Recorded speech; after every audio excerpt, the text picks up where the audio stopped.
Olá, meus queridos alunos, tudo bem com vocês? Fico feliz em ver vocês aqui assistindo a mais uma videoaula. A nossa aula de hoje, nós iremos estudar as teorias de visão sistêmica e visão contingencial. Vamos iniciar a nossa aula, então, trazendo um exemplo. Imagine uma orquestra sinfônica que contém violino, flautas, trompete, piano, harpa, dentre outros instrumentos e um maestro. Aqui eu faço a seguinte pergunta. O que seria da orquestra se cada músico tocasse um instrumento de um modo isolado? Pois é, seria uma bagunça. As orquestras, regidas pelos seus maestros, fazem um belo espetáculo, porque trabalham de modo harmônico, ou seja, de modo sistêmico, que um instrumento depende do outro. Vamos entender então como surgiu a visão sistêmica. No final da década de 1950, o biólogo alemão Ludwig Bernhard criou a Teoria Geral dos Sistemas, e também conhecida como TGS. A TGS basicamente traz que tudo é um sistema, ou seja, um sistema pode ser considerado como um todo organizado, constituído de elementos interdependentes que interagem entre si, cada um relacionando-se com o ambiente em que está inserido. As premissas básicas da Teoria Geral dos Sistemas são: os sistemas existem dentro de sistemas, ou seja, cada sistema é constituído de subsistemas e faz parte de outro sistema de dimensão maior. E cada subsistema pode ser dividido em subsistemas menores. Os sistemas são abertos, logo, cada sistema existe dentro de um meio ambiente constituído por outros sistemas, todos interagindo. As funções de um sistema dependem de sua estrutura, ou seja, o sistema é constituído com um objetivo ou um fim específico, que é o seu papel na interação com outro sistema dentro do meio ambiente. Podemos elencar como componentes ou parâmetros dos sistemas abertos os seguintes itens: as entradas, o processamento, as saídas e a retroação. As entradas, que são todo tipo de insumos que o sistema recebe para trabalhar, informações, materiais e energia. O processamento, que constitui os recursos internos do sistema, trabalhando para que as suas entradas resultem em saídas. O processamento trabalha de acordo com os objetivos. As saídas são o resultado que o sistema fornece ao ambiente externo, sendo bens, serviços, informações, detritos, poluição, etc. A retroação, também conhecida como feedback, tem a finalidade de verificar se os objetivos e as saídas foram efetuados conforme planejado. Reparem que o ambiente, por sua vez, é onde o sistema está inserido. Ele pode influenciar o sistema, assim como o sistema pode também influenciar o ambiente.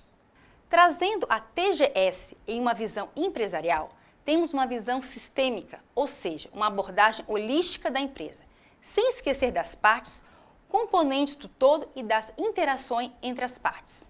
Assim como o exemplo da orquestra, uma empresa deve trabalhar em harmonia porque um setor depende do outro. Caso o marketing estime a demanda incorreta, o setor de produção irá produzir errado. O setor de RH irá contratar um número incorreto de funcionários. Este é um simples exemplo, mas poderíamos escrever um livro sobre as interações entre os setores de uma empresa. A teoria contingencial, por sua vez, pode ser entendida como a evolução da teoria de sistemas, a partir da definição das organizações como sistemas abertos, com relações e interdependência com o meio ambiente e das relações entre seus subsistemas internos. A visão de que as contingências determinam a forma como as organizações irão reagir e funcionar ganhou força. A teoria contingencial estabelece que não existe um modo certo de administrar. Ou seja, as organizações são diferentes, complexas, interrelacionadas, e o ambiente geral pode afetar as empresas em questões tecnológicas, legais, políticas, econômicas, demográficas. Ecológicos também é chamado de fatores naturais e culturais. O termo contingência significa, de modo geral, algo que pode ou não acontecer, ou seja, não existe uma garantia de comportamento, pois ele depende de fatores externos existentes no contexto no qual a empresa está inserida. Vejamos alguns exemplos. É possível que pegue fogo na minha empresa? É possível que todos os meus funcionários solicitem demissão juntos? É possível que a minha produção de bolinhos cause intoxicação alimentar? É possível que eu venda mais que o esperado?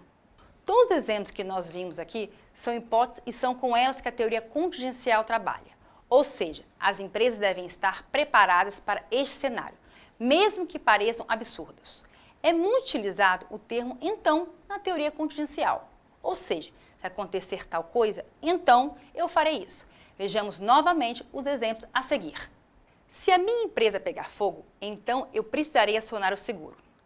Se todos os meus funcionários pedirem demissão juntos, então eu preciso contratar novos funcionários com urgência e para isso preciso ter procedimentos documentados que ajudarão. Se a minha produção de bolinhos causar intoxicação alimentar, então eu preciso ajudar as pessoas que foram intoxicadas a identificar por que isso ocorreu para que não aconteça novamente. É possível que a minha produção de bolinhos cause intoxicação alimentar? Se eu vender mais que o esperado, então eu preciso possuir um estoque de segurança. Então, a teoria contingencial apresenta as seguintes características. A organização como um sistema aberto. As organizações têm uma grande interação com o ambiente, existe uma relação entre as características internas e as variáveis externas. Em relação às organizações e a sua possibilidade de mudança, as variáveis externas são independentes e as internas são dependentes.